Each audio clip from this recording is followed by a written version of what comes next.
dili tumura pag-aigsoon ato nagkatibihon sa itong mga bisita, dili sa itong pagpanamuran, pagpanikpa, no?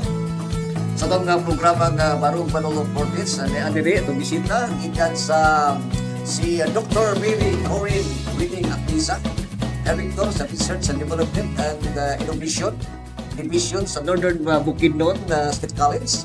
Dapat din si Sir Ryan Isano, ang atong Teaching, Learning and Professional Development Coordinator sa Rinaday Isano, NBC, no, sa Northern Bukidnon State College. Okay, una-una to si Ma'am Mary Corinne sa iyang pagpanimbalya alang sa itong mga katauhan. Ma'am Corinne, good morning ug welcome sa atong programang Barong Manolo Fortis. Yes sir, maayong buntag ug maayong buntag sa atong tanan, labi na sa mga gapaminaw karong orasan, no, ani ato ang programa. Ako si Mary Corinne Whiting Actisa, Director sa Research Development Innovation Division, gikan sa tungahan sa Northern Bukidnon State College. Og with me this morning is si Sir Reynan Salo.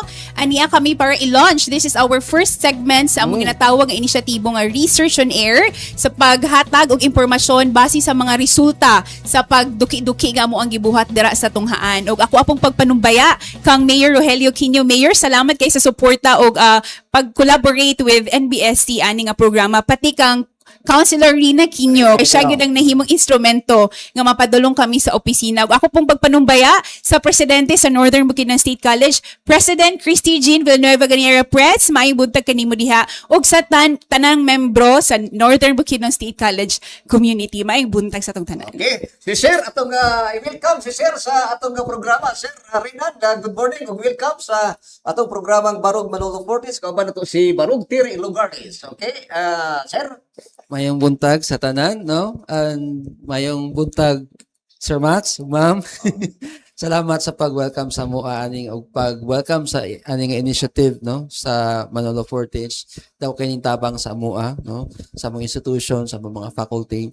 Og hinaot unta nga kaning ato ang initiative makatabang dili lang sa Manolo kundi sa tibuok nga Region 10. Salamat. Okay, atong ibalik ni Ma'am Corinne ang atong microphone dayon atong issue atong tukion karon, ma'am, kini yung kaso sa teenage pregnancy, no, sa Manolo Fortis. Usa ni sa akong nakita, ma'am, una na kurak gani ko atong pagpresente mo ani sa Sangguniang Bayan Session Hall during sa session nga nisaka ang kaso sa teenage pregnancy sa atong lungsod sa Manolo Fortis. Ma'am, based sa inyong research, ma'am, kung sino nga kitabuan ni ma'am, pwede ba ni say sa atong kakinabaw ang maong resulta? Yes, salamat kay Sir Max. Actually, no, dili lang sa lungsod sa Manolo Fortis kanisaka ang kaso sa teenage pregnancy.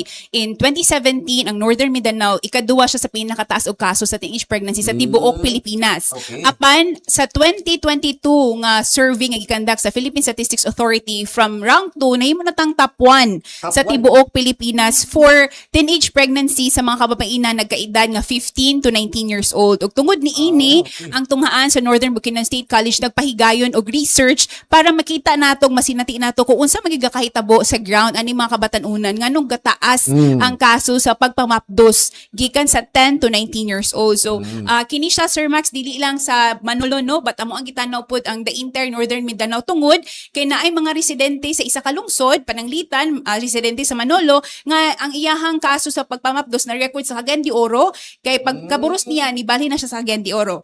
Same thing pod na mapdos sa Cagayan de Oro di balin sa Manolo Fortis kay dili nagpuyo. So ang record sa Manolo Fortis. So tungod ana ang amo ang pagpresenta sa resulta karon, may tungod siya sa tibukan Northern Mindanao po. Yes. Okay. And kini siya, Sir Max, this is in partnership with the Regional Development Council, ang Department of Economy, Planning and Development Region 10 ug ang Commission on Population and Development Region 10 in partnership pod with the several local government units in the region. In fact, part ana nga partnership ang local government unit of Manolo Fortis, gipanguluhan ni Mayor Rogelio Quino. So mong mapasalamaton kaayo mi sa init na support ng gihatag sa mo sa local government unit. So Sir Max, if tagaan ko nimo ko higayon, pag-explain no sa ato ang mga gapaminaw unsay gakahitabo sa ground. So para sa information sa tanan, daghan na kaayo mga inisyatibo gihatag ang gobyerno about teenage pregnancy. But despite sa mga daghan nga programa nagkalain-lain, gasaka gyapon ang kaso sa teenage pregnancy. And base sa amo ang kasinatian, no, sa resulta sa amo ang pagkandak sa study, kasagaran mga teenage mothers, mga firstborn or kinamagulangang anak sa pamilya. So kini sila nga mga bata mo ni sila ang sayo ni mata sa responsibilidad sa pagkainahan or amahan sa ilahang balay. So very susceptible kay sila sa teenage pregnancy. And in terms of marital status, kasagara sa ato ang mga nang mapdos, more than 60% ga live-in sa ilahang mga partner. So technically kung ga live-in ta sa ato mga uyab, dako gid kaayo ang posibilidad nga mamapdos ta. Kay ga live-in man ta, no? Natural. Live-in, wala pa'y kasal. Unya, what's worse, ani Sir Max, ga-live-in sila, uban ang ilahang mga ginikanan. Karon pagtanaw namo kung pila ang income sa ginikanan, kaya ba niya mo mubuhi og bag-o nga bata sa pamilya? Nakita namo nga, majority ani nila, no, ang ilahang source of income kay elementary occupation, less than 10,000 monthly. Yes, done. So kung naa kay less than 10,000 monthly nga income yan, napagkay bata nga bag-ong panganak gibuhi. So murag dako-dako gyud kay ang gastunan na ano ang pag-stretch sa imuhang income lisod kaayo na siya. Another Sir Max nga amo ang nakita nga very significant results sa amo ang study, more than 70%, that's 37% to be exact, sa ato ang mga teenage mother after sila na mapdos wala na sila nibalik og eskwela. So ang tendency kay wala sila nibalik pag eskwela, wala sila na narbaho, so ga-live-in sila sa ilang mga partner, dako kay ang chance nga multiple pregnancy. So mamapdos na pud pag-usab. So karon na napoy bagong bata. So bago na pud siya nga gastuhon, no? So mas maayo gyud unta ato nga kung namapdos ta di undang ta pag-eskwela after nato nanganak kung pwede lang gyud no mobalik ta sa tunghaan para po ang ato ang potential no ato ang ma-maximize kay of course mas dako man ato ang opportunity manarbaho kung sakto ang ato ang pagpangiskwela. Then nakita po nato diri Sir Max do nga kasagara po sa katong nibalik pag-eskwela or nang eskwela after sila na mapdos na sila sa senior high school nga level. So kasagara sa ilaha na sila sa senior high school nga level o kana malipayon kami nga despite sa dako nga porsyento nga wa nibalik pag-eskwela na po'y mga pipila nga nibalik pag-eskwela. Nibalik yun sila kay Pipila para ipadayon ang ilang pangandoy. Pero pipila lang yun sila. Majority yun is wala na nibalik og eskwela. So karon Sir Max sa mo pagtanaw kung pila ang pangidaron ani mga teenage mothers no sa ilang pagmapdos. Ano? Na fall siya between 17 to 18 years old. So bata pa, although mingon ta karon nga dili kay inguna nakabata, pero that's still teenage. No, adolescent pa ta ana. Kana nga pangidaron naa pa sila ana sa high school, kung naa siya sa eskwelahan. Pagtanaw pud namo pila edad sila mga partner, naalay age difference nga 1 to 3 years old. So pari-pareho sila edad sa ilahang mga partner. Naara pud ga fall siya between 18 to 22 years old. So mga bata pa gyud. Ang hunahuna is dili pa ingon ana ka seryoso, especially sa mga butang sa about sa kaminyoon o kinabuhi. Doc, mahulog nga child abuse or grooming? Actually, kung tanaw nato no, makonsider gyud siya nga statutory rape. Kaya nga atong statutory rape karon gipasaka naman ta 16 years old with or without permission considered siya nga rape. Pero apan aning mga kabatan-unan na ay permission. So muhilak pa gani sila pag i-consider namo nga gi-rape sila sa ilahang partner kay love lagi nila, no? Kini laging gugma nga gaoros-oros, no? Usahay dili na to may bawaan nga gugma pa baka nitong gibati or lahi na siya, no? Kana siya. And of course, Sir Max, amo pong kitan-aw no kung before pregnancy, before sa ilang pagmapdos, asa ba gid sila gapuyo? So sa amo ang first nga phase sa pagkandak sa study, 61.57% na daan ang gapuyo uban sa ilang mga partner even before sila naburos. O kasagara ani nila wala gapangiskwela. So before sila naburos, wala na sila daan sa tunghaan. Naburos sila, wa pud sila nibalik sa tunghaan. So mo to akong giingon kaganina dako kaayo ang potential og repeat pregnancies. Apan sa ikaduwa nga hugna sa pagkandak sa study, 66% ang single sa panahon sa ilang pagmapdos. So wala sila ga-live-in uban sa ilang mga partner. So nagkalailahi ang profile, nagkalailahi ang dynamic sa mga kabatan-unan sa lailahi pud nga area sa Northern Mindanao. Og Sir Max, ma'am, sa mo ang pagduki-duki no, 53.27% wala nang eskwela before pregnancy during phase 1 og tungod kay wala sila interest pag adto sa tunghaan. So kana medyo nakurat me and very unfortunate kaayo siya nga result nga amo ang nakita sa among study nga kini nga mga kabatan-unan more than 50% wala nang eskwela tungod kay wala interest sa pagpang-eskwela. Siguro nakita namo nga dako og influence ang social media kay daghan sila gakita sa social media maski wala nang atog eskwelahan, wala nang atog tunghaan, dagko og mga income tungod kay nahimong vlogger, nahimong mga content creator, ug na sila other sources of income. So kana siya Sir Max, no?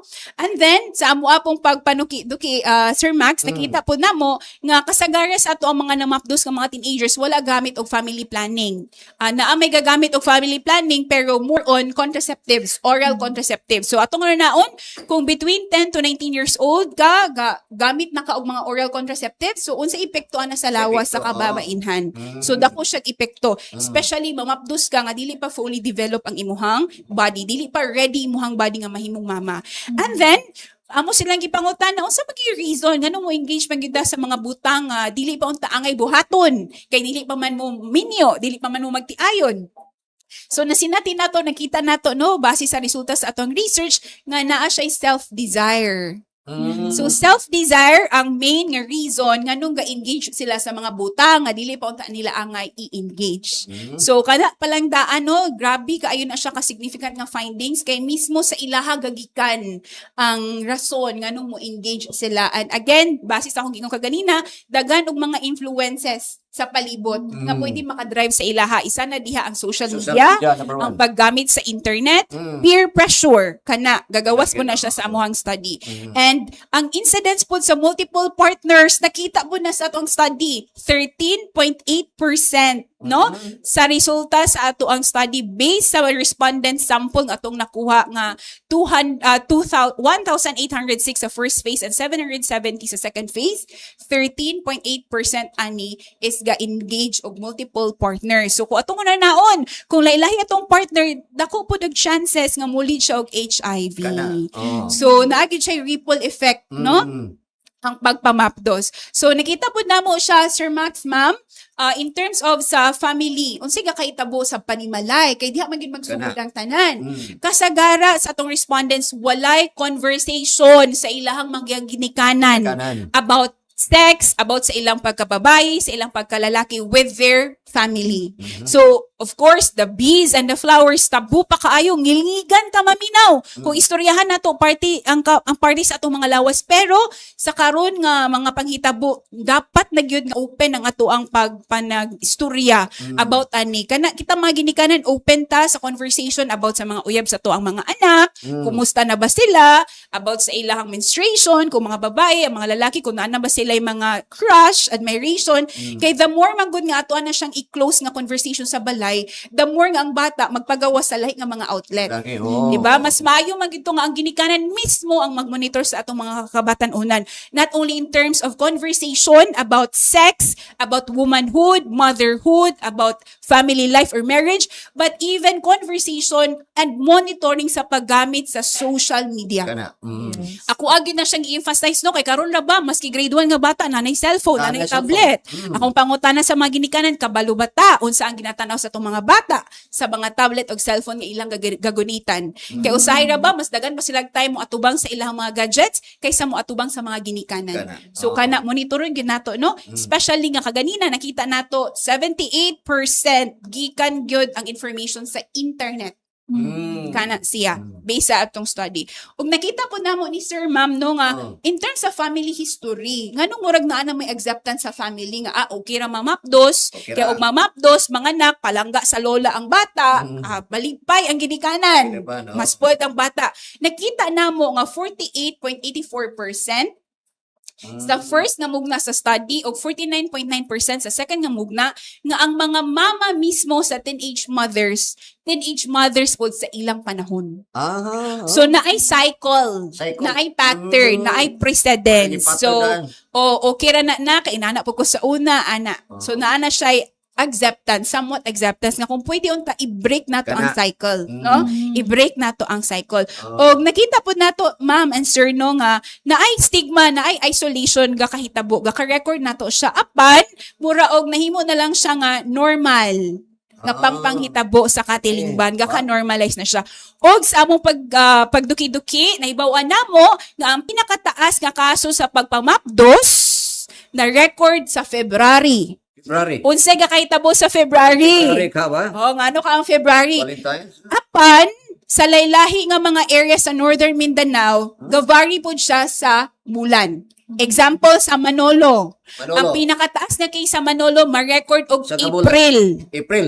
So unsay kakahitabo sa April? Banog-banog. Sa Malaybalay January. January. Sa Taguluan hingo og August. So naa siya galailahi siya no. O kana amo apod na ang ginatanaw nga basin, pwede nato makonsider ang mga activities nga ato ang ginakandak during this months. Kay usahay ra ba bibo kay ang mga disco during fiesta, bibo kay ang mga budots, mga concerts during fiesta, ug unsay kakahitabo after anang ang mga After. activities. Pwede maguna sila mahimong trigger. Oo. Yes, para sa Mga gusto na mainom Red Horse. Yes, sir. Actually, sir, sa second nga mugna sa amuang pagkandak sa study, nakita namo ang association sa alcohol consumption. Kana gyud. Yes. Oo. Nay alcohol, weekly nga alcohol consumption, related po siya. Maka-apekto po siya. Kana nakita po namo siya. So, kana siya, Sir Max, no, ma'am, no, mo ni siya ang mga resulta about sa amo ang research sa teenage pregnancy. And because of that, gusto na ako nga i-invite ang tanan nga all of us should also take part in working, not against perhaps maski reduction na lang sa teenage pregnancy. In fact, pati ang mga tunghaan, nakikstorya mi sa DepEd nga kung pwede, tanaw na to nga ma-offer na to ang adolescent reproductive health education nga discussion among the adolescents, no? Nga mahimo siyang stand-alone nga subject para matagaan niyo siya sakto nga oras ug sakto nga atensyon, especially ang pagpadipen, pagpalahom sa value system sa atong mga kabatan-unan. Kay kung ang atong mga kabatan-unan lig-on ang ilang value system, maski unsa pang temptation ang atubang silang atubangan, dali ra sila moingon og no. Kana ato na siyang nakita. Then another mga school-based nga peer educator program amo po nang nakita no.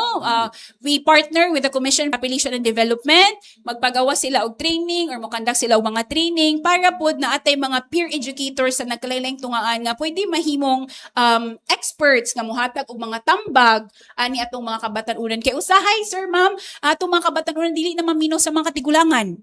Mas maminaw sila sa pareho nilang edad nga naay experience nga mas makarelate sa ilaha. Huwag i-search na lang po kung may mga pangutana. Yes, No? mangutana dili sa internet mo dagan. Usahay manggol mo dagan sila sa internet. Daghan kayo mga vloggers karon, to be honest no, nga dili ga promote pero gina-normalize nila ang pag-live-in sa ilahang partner. And daghan mga kabatan-unan nga gina-idolize di sila nga mga vloggers. Wala mi problema ana basta kabalo lang ta sa ato ang limitation. Kay mura okay na nga lang nga mag-live-in ka basta naa kay income kay sikuan gani o sikat karon. So kana careful ta sa ato ang gina-follow sa social media kay basin dili ta parehog value system sa ilaha. Kana gyud. Yes. And then nakita pud namo nga pwede pud ta mo partner like sa Northern Bukidnon State College, Sir Reyna na siya gikandak nga extension project sa Barangay Damilag. No, gitabangan niya kay taas man gud og kaso sa Damilag before, pero karon din-reduce na ang kaso sa teenage pregnancy even sa gang sa Barangay Damilag tungod sa iyang extension project nga. Correct. Yes, na siya grip. So, unsa ang grip guys Sir Reyna? Sa Damilag na siya nga project, sir, no? Nagtabang si NBS yan na partner mi ana nga project dito. Ang GRIP is an intervention program and prevention program for gangs. Gangs. Tapos ang sa teenage pregnancy na nga extension program dito gitawag na mo Nene Initiative.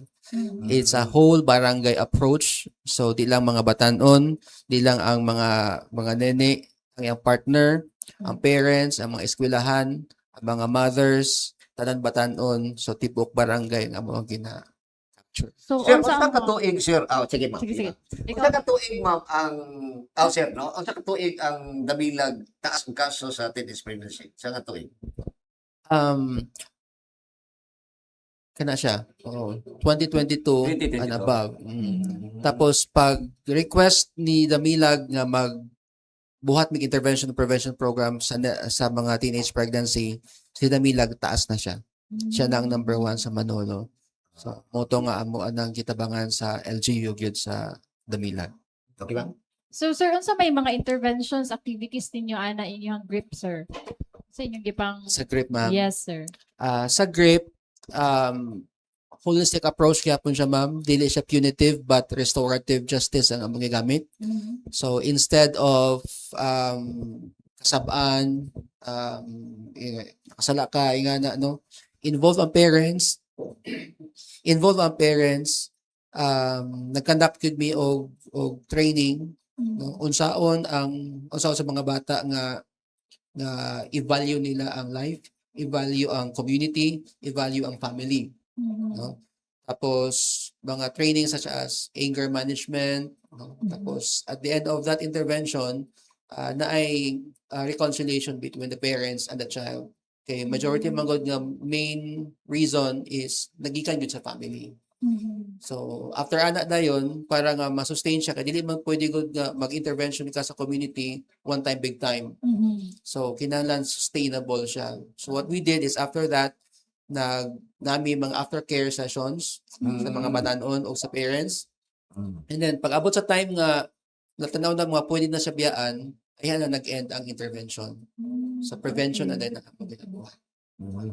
Ang taas ng kaso karon sa teenage pregnancy, nagmagyapon sa damilang siya. Damilang. Damilang gihapon, napabilin gihapon. But I think that's because dako ang population ng Ang Damilang. population. So itong i-consider ang population. O ana. Sunod na yun ang tagpulan. Tagpulan, para kay tagpulan. Sunod ba ana? Dili na ko wala ko'y Di na. data ana siya sir. Kasi ang among focus lang man is naka-focus lang sa Damilang. Okay. Okay, ma'am. Padayon. Sige sir, if I may add to that, no, actually ang study na mo within local government unit of Manolo Fortich na established siya in 2023. So mo na karon sir nga kung mahimo maka-conduct mi og data mining gikan sa mga nagkalaylahi nga mga barangays diri sa Manolo Fortich kay tan-awon na mo kung nabay pag-ubos sa cases for kana. 2026. Oo. Kay whatever is true sa 2023 na gyud reduction or na increase karon nga tuig, but definitely this is a good news for the Northern Mindanao nga from rank 1 ni rank 2 na ta karon. So ni balik na ta karong ubos, and that's a good indicator nga naay gakahitabo sa ground sir. And base pud sa giung kagaynan ni Sir Reynan, dili tungod kay taas ang cases ani, meaning absolute na siya, pero amo pong ginatanaw ang percentage sa population kay definitely, for example, in the whole Northern Mindanao, pinakataas og cases si Cagayan de Oro. Kay siya man ang capital sa Northern Mindanao. So Correct. taas siyang cases, kay taas siya og population. Population, However, in terms of provincial level, pinakataas og cases si Bukidnon. Bukidnon. Kay taas man pod og population si Population. Bukidnon. Yes, sir. So ingon na ang ato ang pag-appreciate sa data. Mm. Yes, sir. So aside na tong inisyatibo ni Sir Reynan sa Barangay Damilag, kini po siya no para po ni sa nagkalalay nga barangay. Gusto na mo makipart-partner unta sa Sangguniang Kabataan ug ang hagon atong Sangguniang Kabataan, especially with the Joint Memorandum Circular number 1 dated May 23, 2025 ni DBM, DILG, National Youth Commission sa paghatag og mga budget para sa nagkalain-laing inisyatibo mahitungod sa stipend sa student, food, book, transportation allowances, and reduction of the incidence of out-of-school youth and dropouts, then sports and wellness projects to address physical and mental health, teenage pregnancy, substance abuse, and other health issues. So kinino, amo ning pagpangimbita sa tanang mga sangguniang kabataan nga kung pwede mag-think ta og more creative, more significant nga mga activities and programs para sa nagkalaing barangay. Kay usually manggod na anad ta nga basta SK Liga, Liga. basta SK Disco. Beauty Pageant, basta SK Disco. Apan kini nga mga programa short term ra kini sila. So basin pwede ta magunaw-na og mga long term, more significant, sustainable nga programa para sa ato ang mga katawan, especially ang mga out of school and the vulnerable groups, especially ang teenage parents. Dili lang ang mothers, pero apilon na to ang teenage fathers. Kay no, sa ato ang research mura og gina-emphasize gyud teenage mothers, pero mothers, apan dili mahitabo ang pagpamapdos kung wala ang father. So both the mother and the father basin pwede na to And tagaan na sabot. og atensyon og higayon. For the local government unit as a whole pod no, basin pwede po na to ma-consider ang mga type sa program or activities nga atong i-conduct during special occasions. Kaya wala ta kabalo ang ato ang tumong tinguha para lang sa kalipay sa tanan, pero nana daytoy trigger sa atong mga kabatanunan, especially nga very aggressive kayo ato ang mga kabatanunan in terms of their emotions. Ma'am, wala pa rin taga-research sa atong individual sa Bian Barangay, sa atong lungsod? Wala pa? Sa Tibok Northern Mindanao lang? Naatay research, sir, for the local government unit of Manolo Fortich alone. So naatay mga data sa LGU Manolo alone. Pero kini sa amo ang pag-share karon sa data, gusto na mo nga ma-cover ang Tibok Northern Mindanao kay ang ato ang mga respondents ga-travel sila transient Ga hop sila from one place to the other. Especially nga naatay mga respondents nga mga estudyante. Diri nagpuyo pero nag-eskwela sa lahi nga lugar. Na-record ang ilang pagpamapdos sa lahi nga lugar or na-record ilang pagpamapdos diri pero wala diri nahitabo. So, ingon ana siya, sir, para nasa kasayuran sa tanan. Kay usahay nilakaw ang ato ang teenager, kay mo eskwela, tingalatan ni balik na mapdos na. So, mo na siya nga, gusto na mo nga i-capture ang tibuok Northern Mindanao. Ma'am, wala pa ba na-tie up na to ang atong mga Sangguniang Kabataan sa imong mga plano? Wala pa ba? Actually, sir, ang sa Damilag, in partnership sila with the Sangguniang Kabataan, karon pod sir is naatay ka ng recommendation para sa Sangguniang Kabataan nga mauto kung gusto sila maghunahuna og mga programa nga mas long-term and sustainable, pwede sila makikollaborate kay Northern Bukidnon State College. Kinaman mi gi-create karon nga propose nga module about reproductive health. So, adolescent reproductive health education na ami pwede ma-share ana sa atong mga Sangguniang Kabataan. And they are free to come visit Northern Bukidnon State College for that. And aside po na Sir Max, no, naapod mi gusto i-recommend nga basin pwede ni siya ma-adapt sa local government unit ang pag-create og teenage parent monitoring and support system. Kini siya, isa ni siya ka-integrated system nga makita nato, ma-record nato pila ang mga cases sa teenage pregnancy per barangay ug ato ang makita kung naba ni sila sakto nga health monitoring, naba sila sakto nga check-up, naba sila prenatal kung gamapdo sila, ilang mga anak naba sakto mga bakuna. Kay basin og nakabalo na lang nangamapdo sila tungod kay mga nakay na. Walay saktong prenatal. So luoy pud ang ginikanan, luoy ang mama, luoy pud ang bata. Additionally, in that system, pwede po na ito makita kung nibalik ba sila sa tunghaan. After sa ilang pagpanganak, nibalik ba sila sa eskwela? Kung nibalik sila sa eskwela, kung sa ilang grado, high school ba sila? College ba sila? O kung sa pwede suporta mahatag sa gobyerno para sa ilaha, nga makasustain sa ilang pag-eskwela while naa sila bata giatiman. Kana. So, programa po siya, sir, no? Para nga, kini ato ang mga teenage mothers and fathers, matagaan na to og privilege, especially aning mga national certificates nga mga program sa TESDA, pwede ta mo tie up ana sa ilaha, nga mahimo silang priority aning mga skills nga mga training. So usually na pag yun ay free nga allowance. So basin day diha no, if dili magay sila mobalik sa regular nga schooling, at least naa sila certificates nga ma-earn gikan sa TESDA. Nga pwede pod mahimo nilang diploma type for a good job. So, unsa nas mga intervention na ito nakita na maayo? Yes, isa na siya, no? Makig-partner ta sa TESDA and even the different local government units. So, nakita po na mo, diri, Sir Max, no, nga, kung pwede, ma'am, i-strengthen na to ang RA 11596, an act prohibiting the practice of child marriages. Kaya naapagapon mi nakita nga cases sa child marriages in some areas sa Bukidnon. Nga murag okay pagyapon nga ang bata ipagminyo sa tigulang. So, luoy pod, no? Child marriages. Then, sa local government units, especially nga na yung mga dagko nga tunghaan, Manolo Fortich, for example, we have Northern Bukidnon State College right now. We have more than 3,000 nga mga estudyante ng eskwela. So, para kini sa mga tag-iya sa mga boarding houses, kung pwede na ay strict implementation si local government Ay, unit curfew. nga aside sa curfew, Sir Max, i-separate ang border nga babae ug lalaki. Oh, Kay kung iusan nimo og room ang babae ug lalaki, pwede ra. Kay income lagi. Kapag chances nga mag-usa di sila sa isang kwarto nga sila duwa. gani. Di ba? Babae ug lalaki. So, ang ako ang, no, pag-agwat sa ato ang local government unit, kung pwede makakreate og ordinansa nga sa tanan na to ang mga tag-iya og boarding houses, dili na to sila tagaan og business permit kung wala sila sakto nga implementation sa pag-separate sa babae ug lalaki nga border. In that way, naatay in little way na atay pwede mabuhat para at least ma-reduce ang cases sa teenage pregnancy. Kay ang ginikanan, grabe ang pagpadala para sa tuition. Abi nila o gatarog eskwela, no? Wata ka balong, kaparis-paris na dahil sa mga boarding houses. So, kana siya.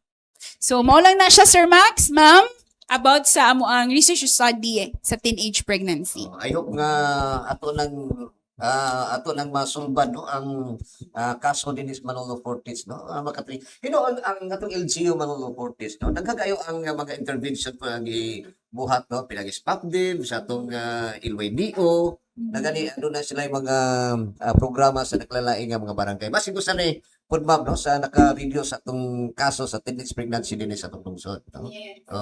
So ga-involve ba sa halos kada adlaw man siguro na mga silang barangay para nga ma-edukar gid ang atong mga kabataan-una no. Sakto tayo mo no og daghan kayo ang hinungdan usa nini ang atong social media. Number 1 yun.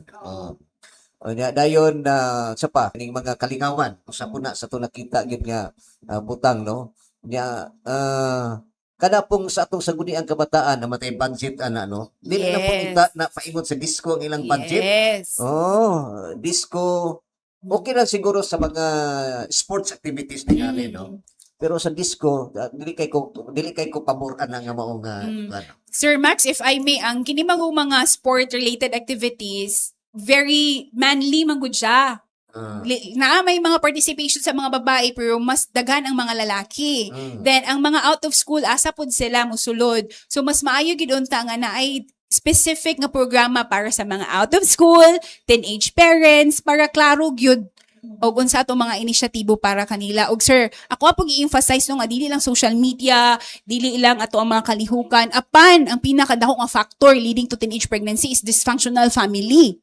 Ang ato ang panimalay mismo diha gid magsugod ang tanan mga ginikanan ato agi monitoron tong mga anak dili tungod kay ginahatag nato ang tanan gusto sa tong anak maayo na tanga ginikanan. Tan-awon po nato kung okay ba sila in terms sa ilang mga emotions, sa ilang mga karelasyon, sa ilang mga friends.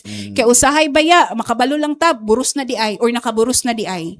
So mas maayo na nga natin mga conversation. Kumusta naman ka na? Kunya, kumusta naman na? Nakay-crush sa school? Pwede ko makailang isa imong crush sa school? Kana. Kay usahay, ang mga kabatanunan, dili sila ganahan mo share silang ginikanan about crush, about mga emotional nga mga topics, kay kasaban man sa diretsyo. Ano maguyab-uyab naman ka? Itago ko na lang ni ka magpapa, di na lang ko magsaba, kasaban di ay ko. So kana. Okay, ma'am, no? O gagamay lang nato oras. Basta kadula kay katapusan ni statement, ma'am, para sa tong publiko. Okay, ma'am? O ikaw na, ma'am? Sige sir, so ako mapasalamaton sa Local Government Unit of Manolo Fortich no, pinaagi kang Mayor Rogelio Kenyo sa paghatag sa mga ani nga suporta, especially also sa Northern Bukidnon State College President Dr. Christy Jean Villanueva Ganyero Press. Salamat po kayo sa suporta ani nga inisyatibo. Ang research ato ang madungog is gina-present nato ang mga result based on the paper conferences or publication.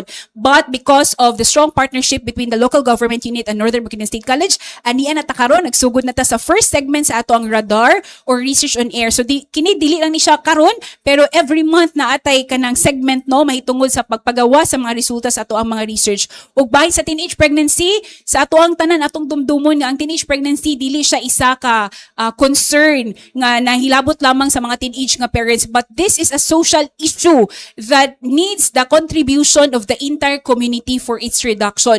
Dili ni siya problema lamang sa teenage parent or sa teenage mother or father, but problema kini pati sa ginikanan, sa tunghaan, sa local government unit, o even other non-government agencies or organizations sa atong komunidad. So kita tanan magtinabanga ta para ma-reduce nato kung dili man gani mapugan, at least ma-reduce nato ang kaso sa teenage pregnancy, which can also lead to unemployment, underemployment, or even HIV/AIDS. So kana lang ang ako ang hangi sa tong tanan.